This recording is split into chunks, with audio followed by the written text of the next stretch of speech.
Miresele sunt în general o categorie de oameni vulnerabili, pentru că ele sunt într-o perioadă foarte emoțională din viața lor. Ele sunt într-o perioadă în care ele se simt în vizor. Multă lume, nu știu, mamele, soacrele vin cu ele și ele simt presiunea asta.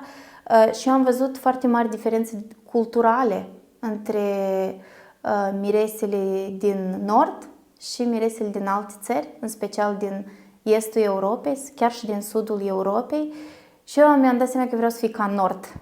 Eu vreau ca fata mea, ca orice altă femeie să aibă așteptări normale, firești, realiste de la corpul ei. Rar mi s-a întâmplat să am o mireasă daneză care are palpitațiile astea și complexele extreme de vrea să acopere mâinile. Ea e ok așa cum este, ea vrea așa rochie. Mie mi se pare asta extraordinar. Cred că trebuie de normalizat corpul în general și mai ales corpul unei femei.